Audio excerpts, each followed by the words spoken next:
두 번째 주제는 바이든 시대 동맹과 생존 전략이라는 제목으로 김종대 교수님께서 발표해 주시겠습니다.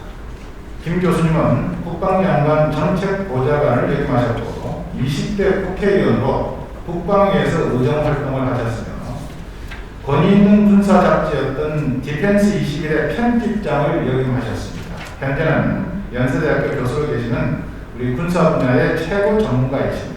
그러면 김 교수님의 발표를 큰 박수로 청하겠습니다. 안녕하세요. 저는 최근에 학교로 가 있는 김종대라고 합니다. 아시는 분들도 많이 계시고 또 여러 가지 국가하고 일선에서 또 요구가 많으신 전현직 우리 현역 예비역 만나서 정말 감사하다는 말씀드리고요. 글로벌 안보 포럼의 창립을 진심으로 먼저 축하드리고 아주 성대하게 창립 행사가 잘 이루어졌다 이런 말씀을 드리고 싶습니다. 이게 시간이 20분이 제한되어 있기 때문에 결론을 미리 말해놓고 시작해야 될 것 같아요. 안 그러면 분명히 제가 시간을 잘못 맞출 것 같거든요. 제가 드리고 싶은 말씀은 그 국방부의 진단 기능을 수행하는 총괄 평가부, 그러니까 미국의 그 앤드류 마사리 주도했던 오피스 오브 넷 어세스먼트, 그러니까 진단 기능을 통해 가지고 지략의 창출이 이루어져야 된다는 말씀이 첫 번째 결론인데, 이것은 왜 그러냐면 지금 국방 시스템을 보면 전부 소요 창출을 위한 그 시스템입니다. 사실 모든 계획 체계를 보면 어떤 소요를 창출할 것인가 여기에 맞춰져서 가는 건데, 이런 흐름과 완전히 분리되고 독립된 순수한 어떤 평가, 진단을 위한 어떤 그런 어떤 지략의 창출이라는 측면에서는 ONA, 그러니까 총괄 평가국이 국방부에 있어야 되고, 두 번째 결론은 합참 정책실의 신설입니다.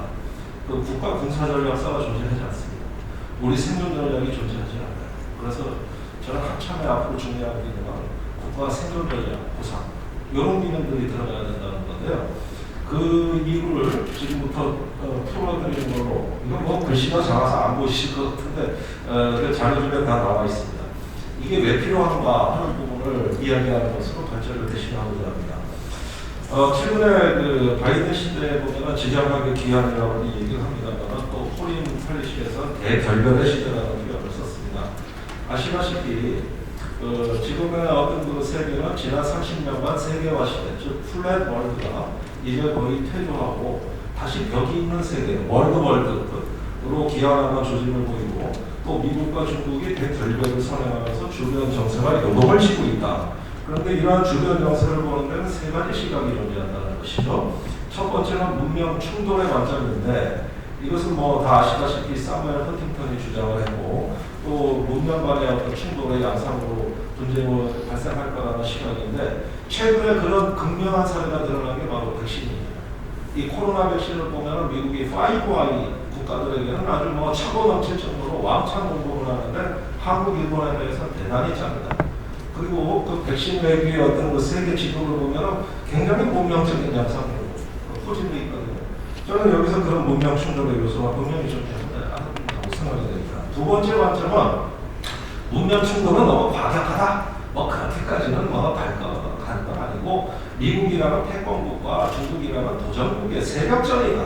이렇게 보는 시각이거든요. 그 그레이엄 엘릭슨이 쓴 예정된 전쟁이라는 책이 바로 그러한 시각에 나오는 투키디데스 함정을 대표적인 프레임으로 제시하고 있는데, 문제는 이런 패권 경쟁으로 너무 과격하다, 이런 어떤 그 반론이 있습니다. 사실 그레이엄 엘릭슨은 한반도에서 제2의 한국전쟁이 반드시 일어난다고 확신하는 사람이에요.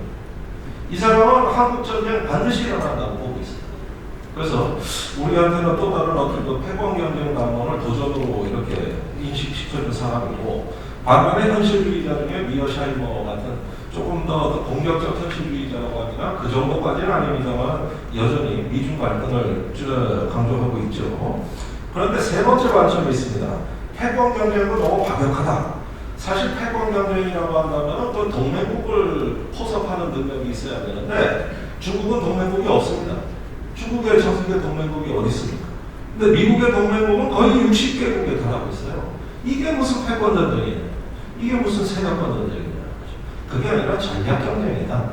그래서 그 여러 가지 다차원적으로 일어나는 어떤 경쟁의 양상으로 보고 있는 것이죠. 이렇게 보면은 전략 경쟁 감독에 있으면 장기 전략 경쟁 감독으로 들어가는 것인데 이 세 가지 중에 여러분은 어느 관점이 선택력이 있다고 보이십니까? 저는 세 가지 요소가 다 존재하는데 문제는 어느 한 가지가 이데올로기가 돼서는 곤란하다. 우리는 지금 상상력을 해방시켜서 이 세 가지 시나리오, 세 가지 관점에 대해 가지고 다 같이 수용할 수 있는 유연성 정도는 갖춰야 된다고 보는데요. 저는 전략 경쟁과 태권 경쟁 사이가 지금 현상이 아닐까 이렇게 진단합니다. 이게 바로 우리 국방부의 총괄 평가국이 필요한 이유입니다. 우리는 세계를 어떻게 보고 있는가? 우리는 주변 정세를 어떻게 진단하고 있는가? 여기서부터 나와야 된다는 거거든요. 그 기능을 수행하는 싱크탱크가 국방부 내에 존재해야 되는데 없으면 글로벌 안보 포럼이라도 그 역할을 해야 되는 거거든요. 냉전 초창기에 랜드 연구소가 했던 얘기입니다. 그 역할을 지금 누군가가 사회에서 해야 된다. 이 부분이 우리가 국가적으로 지금 공백 상태에 남아있다는 거고요. 자, 분쟁의 관점이 이렇다면 분쟁의 양상은 어떻게 될 것이냐? 이것도 역시 세 가지 양상이 나타나는데 첫째는 비전쟁 군사 행동입니다. 이것은 뭐 평화 원조 유지라든가 군사 원조 동맹 통제 우리가 오늘 이 자리에서 가장 이야기 많이 하는 주제들이에요. 전쟁은 아니지만 군사적인 행동인 것이죠. 예, 이런 부분들이 펼쳐지는 양상은 매우 규범에 기반하고 규칙 있는 군사 행동의 양상으로 정리가 되는데 제가 강조하고 싶은 것은 두 번째 비군사 전쟁 행동. 앞으로는 이게 중요해진다는 것이죠. 이거는 뭐 이념, 무역, 금융, 신테러, 생태, 기술 또는 네트워크 전쟁과 같은 뭐 일부 반도체 전쟁, 우주전까지 나타나고 있습니다. 이 전쟁의 양상은 군사력이 동원되지 않는 전쟁, 그러니까 규칙 없는 전쟁입니다. 이 부분이 제일 중요하다. 제가 거듭거듭 강조해드리지만 앞으로는 여기서 시작된다는 것이죠. 따라서 이 한계를 초월하는 규칙 없는 전쟁 행동, 이 부분이 9.11 테러가 올해 20년이 지났습니다만 그 이후로 지난 20년의 역사가 우리한테 가르쳐준 겁니다. 여기서 우리 전쟁관이 기본적으로 바뀝니다. 지금까지 전쟁이라는 것은 무력에 의한 정치의 연장이다. 이것을 하나의 우리가 뭐 절대적 진리로 받아들여 왔습니다만 앞으로 전쟁은 무력에 의하지 않고도 정치의 연장이 가능해집니다. 이것이 이제 비군사 전쟁 행동이라고 하는 것이고 세 번째가 이제 군사 전쟁 행동, 전통적 안보에 해당이 되겠죠. 이것은 대만, 한반도, 서사분도, 남사분도 이런 데서에 있는 어떤 실제로 전쟁을 준비하고 있는 동아시아의 핫스팟 여기에 해당된다고 할 수가 있는 것인데 이렇게 제가 쭉 열거해드리는 이유는 이 세 가지가 다 조합된 형태로서 나타난다는 거거든요. 우리가 여태까지 이런 사고를 가져본 적이 없어요. 국방부는 군사 문제만 고민하면 되는 것이고 외교부는 전략적 안정만 취하는 외교 활동만 하면 되는 것이고 통일부는 남북 교류만 하면 되는 거거든요. 그런데 방금 전임범 전 특전사령관께서도 모든 것은 연결되어 있다 하면서 경제 문제라고 들려주셨는데 저는 그러한 시각이 받았습니다. 연결되어 있다고 인식하는 그 자체가 출발점이 되는 건 바로 우리가 엄필친 수평적 사고라고 그러는 거거든요. 여기에서 시작되는 거거든요. 그런 면에서 지금 국방부가 필요한 것은 이러한 어떤 가치와 이익이 조정되는 시대에 있어가지고 우리가 주변 정세를 어떻게 관찰하는가 그러면서 우리의 군사력 소유와는 전혀 별개의 영역에서 지략의 전쟁을 어떻게 준비해 나갈 것이냐 하는 장기 경쟁과의 관점에서의 어떤 그 총괄평가 이 진단의 기능이 지금 국방부에 존재하지 않는다는 것이고 그것을 외부의 싱크탱크가 보완하고 앞으로 도와주실 영역이 될 거다. 이 부분을 꼭 말씀드리고 싶습니다. 자, 그 뒤로도 뭐 준비는 많이 했는데 이거 얘기할 시간이 없어요. 벌써 10분 정도 지나간 것 같습니다.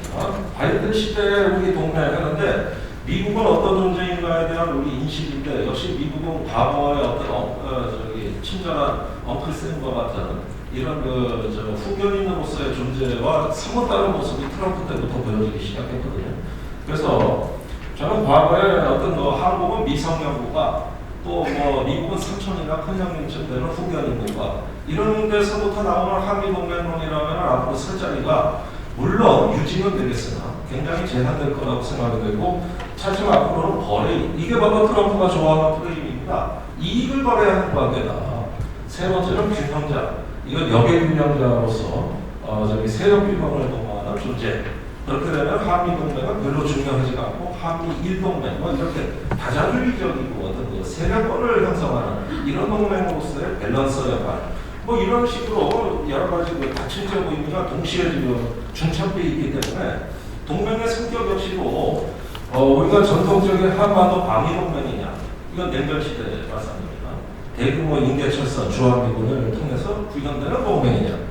두 번째는 이제 90년대 이후에 대규모 미군 감축에서 유사시 증원되기 안보동맹. 우리 뭐 전인권 사령관님께서 RSOI가 중요하다고 강조하시는 걸 보니까 아무래도 지금은 저기가 있는 것 같고, 세 번째는 지역안전동맹.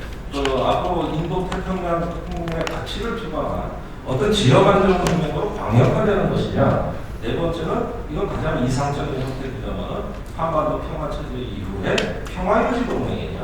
이런 어떤 그 흐름들로 정리가 될 것이고, 이 네 가지도 하나의 흐름으로서 동맹의 진화의 방향을 보여주고 있습니다만, 최근에 그 수평적인 사고를 동원하면 이제 경제, 군사, 융복합형 동맹 이런 것도 한번 상상해 볼 수 있다. 바로 이런 점에서 동맹의 성격도 가치와 이익이 재조정되는 가운데 전혀 고정적이지 않고 어떤 동적이고 역학적인 측면들을 마구마구 드러내고 있습니다. 과연 우리가 적응할 수 있겠느냐는 거죠. 그리고 요 다음 장은 생략하겠습니다. 여기는 그냥 넘어가니 자료를 참고해 주시고요. 네, 그러면 생존 전략과 동맹의 차원에서 봤을 때 우리가 지금 준비해야 될 것들은 역시 우리는 그 아까 정승조 전 의장님께서 말씀하셨듯이 주변의 상황을 보고 그 속에서 그 생존 전략을 추구해 나가는 데 있어가지고 주변국을 어떻게 활용하면서 또 우리가 중견국가로서 어떻게 도약해 나갈 수 있고 국가의 꼴을 제대로 만드느냐 이런 면에서의 여러 가지 어떤 그 진단 평가가 필요합니다. 사실 우리 군이 이런 면에서는 매우 선구적인 모습을 보여준 바가 있습니다. 1978년에 일명 80위원회 그 직후에 나온 1990년대 8.18위원회 이런 문제들은 최초의 장기적 안목에 거시기 위해도 했던 군의 매우 의미 있는 도전이었습니다만 그 단점은 뭐냐면 너무 군사적 상황만을 고려했다는 게 첫 번째 단점이고, 두 번째는 이제 미군 철수 이후에 새로운 어떤 시대를 준비한다는 점에서는 진취적이었으나 이 역시도 굉장히 어떤 그 동맹에 대한 어떤 그 시각이 간선적이라는 걸 발견하게 됩니다. 그러다가 1998년에 국방기본정책서 또 2005년 NSC의 국가안보 전략 이렇게 해서 조금 국가적 규모로 확대되는 비전서들이 나오기 시작했습니다만 여기서 끝났습니다. 무엇이 우리 생존 전략이냐 하는 데 있어서 보다 좀 종합적인 어떤 지략이 정해되지 않았다. 이런 점에서 여전히 여러 가지 한계를 보여주고 있다고 할 수 있고, 그러면서 한미 동맹이 아직은 회색지대, 즉 5호선의 영역에서 자기만족으로 하는 이런 어떤 모습들을 보이고 있습니다. 제가 한미 동맹에 대해서 풀리지 않는 의문이 바로 이런 점인데요. 미일 안보 조약이나 나토 조약을 보면 확실히 우리하고는 격이 달라요. 우선 미일 안보 조약 보면 매 3년마다 가이드라인을 만들어서 이걸 일본 의회에서 심사를 받고 공표를 합니다. 여기 보면은 방대한 양에 걸쳐서 뭐 하자는 동맹이고 수단, 방법, 절차가 어떻게 되고 또 여러 가지 자원 배분은 어떻게 되고 이런 것들이 다 망라가 되어 있어요. 즉 규범으로서 굉장히 성숙한 동맹이에요. 나토 조약, 워싱턴 조약이라고도 하는데 거의 책 한 권 분량입니다. 근데 우리 동맹을 보면은 한미 상호 방위 조약 요거 하나입니다. 6개 정도로 돼. 이 보면은 추상적이고 선언적이라서 뭐 하자는 동맹인지 알 수가 없어요. 그러면은 그 동맹을 무엇으로 보증할 것이냐? 한미연합사령부가 되겠죠. 한미연합사령부 전략지시 1호, 그 다음에 전략지시 2호, 각기 1978년과 94년에 이게 하달이 됐는데 이거 뭐 군사기밀이라서 민간인은 보지도 못해요. 그런데 이 전략지시라는 게 조약도 아니고 협정도 아니고 그냥 행정명령이다. 이게 행정명령. 굳이 얘기한다면 행정규칙 정도의 위상밖에 못 하고 있습니다. 그런데 이게 법치의 바깥에 존재하는 우리 규범식입니다. 그러니까 우리가 앞으로 한미동맹이 규범에 기초해야 된다, 규칙에 기반해야 된다 이런 말은 많이 합니다만 그런 관점을 갖고 막상 한미동맹을 들여다보면 아무것도 볼 게 없어요. 그러니까 눈에 보이지 않는 동맹, 그래서 규범 체계가 너무 허약하다는 거죠. 그렇게 되면 앞으로 이 동맹 운영이 뭐 유엔사를 통하거나 아니면 집단적으로 초국가적으로 동맹이 유지되는 간에 어떤 법적 근거, 어떤 규범에 기초해서 그게 운영이 되느냐는 거예요. 온통 비밀이에요. 그러니까 국민들에게는 동맹이 와닿지 않습니다. 보이지 않는 동맹이나 그래서 자꾸 이렇게 이데올로기가 되고 종교가 됩니다. 우리가 매주 교회 나가가지고 예배 보는 이유가 뭡니까? 신이 보이지 않기 때문입니다. 보이지 않으니까 교회 나가서 또 자기 확신하고 계속 어떤 종교적 절차를 통해 존재를 확신하려는 건데 한미동맹이 규범체계에 부실하고 앞으로 이 주변 정세 변화에 있어서 굉장히 취약성으로 부각이 될 거다. 따라서 이 부분에 대해 가지고 어떤 하나의 플랫폼을 만드는 작업 이런 부분인데 지금 솔직히 한미동맹은 제가 보기엔 전략적 모호성 영향으로 자꾸 들어갑니다. 그러니까 뭐 하자는 동맹인지 알 수가 없어요. 이런 점에서 어떤 규범체계의 부실함 속에서 왜 우리는 이것을 편리하다고 스스로 생각하고 당연하다고 생각하는 것인가? 저는 이 점에서 문제 제기를 할 수가 없습니다. 그런 점에서 적어도 어떤 미국이 전 세계와 수립한 동맹 중에서 제법 중견국가의 품격이 나오고 성숙한 동맹에 뽀를 갖추는 쪽으로 이렇게 가야 돼. 이게 1950년대, 60년대 이후로 단 한 번도 변하지 않고 여태까지 흘러왔다는 건 저한테는 기이하다고밖에 이야기될 수 없는 측면입니다. 그래서 동맹 체제의 규범, 거기에 이런 것들이 이제 허술할 경우에 앞으로 어디서 위기가 발생하냐면 우리가 중국과의 전략적 마찰이 발생하는 순간입니다. 지금은 어떤 상당 부분이 암계와 마찰 속으로 점점 진입해 있을 때 아까 우리 전인권 사령관께서는 300명의 군함 한미 침몰했을 때 어떻게 할 거냐 이런 이야기를 한다고 하지만 바로 그 점이 미중 간의 전략적 마찰이 발생하는 지점 이걸 얘기하시는 거거든요. 그러니까 이런 부분 두 번째는 역외 한반도 방위권 밖에서 일어나는 사건에 대한 개입 여부라든가 또 북한에 대한 어떤 전략 차이 이런 부분에 대해서도 전부 모호한 속으로 들어갔을 때 주변 정세 변화를 과연 우리가 감당해낼 수 있겠느냐. 그렇다고 뭘 분명히 하자는 게 능사는 아니지만 최소한 중심을 바로 세우려는 노력 자체는 지금 준비해 나가지 않으면 앞으로 먼 미래에 우리가 이런 부분을 느끼게 된다는 거 이 부분에 대한 문제 제기를 좀 할 수밖에 없는 거고요.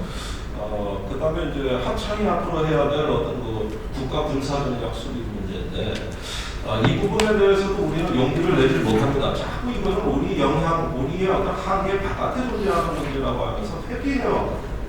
그러나 실상은 앞으로는 그렇지가 않습니다. 적어도 NMS 하나의 어떤 전략의 중심이라고 한다면 우리가 적으로 삼고 있는 세력에 대한 확실한 강점이 뭐고 적 체제의 약점이 뭔지에 대해서는 제대로 일단은 통찰을 해놓고 그 위에서 어떤 장기 전략이 나가고 소요는 한참 뒤에 얘기거든요. 그런데 우리 국방 정책을 보면 항상 강대국의 뒷모습을 보고 따라가고 있어요. 그래서 이런 차원에서도 전자권 전략과 맞물려서 우리가 좀 가져야 될 군사 사상이랄까 어떤 전략의 중점은 우리가 어떤 그 지점을 향해서 나아가고자 하는가 이런 점에서 끊임없는 어떤 탐구와 탐색 그 다음에 어떤 사고의 해방이라는 걸 말씀드립니다. 최근에 이 얘기만 하면서 마치겠습니다. 최근에 우주전이 이야기 되고 있고 중국의 우주 정거장에 대해서 지금 미 국방부가 굉장히 어떤 예민한 반응을 보이고 있습니다. 이 사건을 자세히 한번 들여다보시면 우리가 알고 있는 우주 개념이 아니에요. 그러니까 우리가 알고 있는 거는 지구 중력권일 우주라고 얘기하고 있어요. 그걸 지오 싱크로너스 어빗, GEO라고 하는 건데 인공위성이 도는 영역이죠. 그런데 지금 미중이 거기서 우주전쟁을 벌이느냐? 아니거든요. 지구하고 달 사이의 공간, 시스루나 공간이라고 하죠. 거기에서 전쟁하고 있다는 거고 심지어는 라그랑주점, 지구와 달의 중력 평양점이라고 합니다. 침동점이라고도 하는데 거기는 중력이 평양을 이루기 때문에 어느 쪽으로도 끌려가지 않아요. 이게 캡슐처럼 존재하는 아주 신비한 점입니다. 여기를 누가 알박이하느냐, 먼저 진출하느냐 이것 때문에 트럼프 때 우주군이 창설된 겁니다. 지구권에서의 우주전쟁은 미국 공군이 다 해요. 그러나 미국 공군은 지구권을 벗어난 전쟁을 해본 적이 없어요. 그래서 라그랑주점, 여기에 그 진출하는 걸로 중국이 이미 진출했기 때문에 이제는 또 따라가야 되겠다. 제가 보니까 5G하고 우주전에서 미국이 확실히 밀리고 있습니다. 그러니까 여기에 중국의 초월적 사상, 지구에서는 미국한테 밀리지만 우주로 가서는 이기겠다. 이게 나오니까 이게 스푸트니크 충격 같은 게 2019년에 나와가지고 지금 그거를 우주라고 하지 인공위성 이런 걸 우주라고 부르지도 않습니다. 그거는 지구 영향권, GEO다. 이렇게 하는데 우리가 알고 있는 거하고 전혀 다른 지식이 쏟아지고 있어요. 그래서 제가 말씀드리고 싶은 것은 그 사람들이 전략적 요충으로 관문으로 인식하는 그런 어떤 니즈의 세계에 대한 걸 알고 우리가 적응을 해야지. 사실 우리도 뭐 그래서 인공위성 하나 두 개 더 발사하겠다. 이거는 뒷모습만 보고 쫓아가는 것입니다. 통하지 않아. 자기 만족뿐입니다. 그래서 제가 어떤 합참의 정책실이 필요하다고 보는 이유는 이런 의제 관리를 해서 그런데 지금 합참이 하는 건 소요 관리를 하니까 이런 얘기를 할 필요가 없는 거죠. 전혀 할 필요가 없는 거죠. 그리고 한 몇 년 지나면 보십시오. 세상이 이렇게 변했어? 우리가 모르는 사이에 이 한타자고 있는 거예요. 그래서 저는 다시 한번 결론을 강조를 드립니다만 진단평가, 총괄평가고 그 다음에 합참 정책실의 역할이 이거다. 그런 부서를 신설할 수 있는 새로운 프로세스의 적출, 새로운 플로템의 구축에서 한번 우리 이야기를 전개해보면 어떻겠느냐 이런 제안의 말씀이었습니다. 여기서 마치겠습니다. 예, 고맙습니다.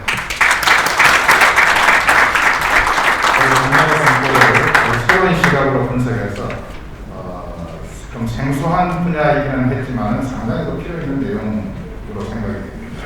특히 합참 정책실 창설 문제는 아주 깊이 고려해봐야 될 문제로 생각이 됩니다.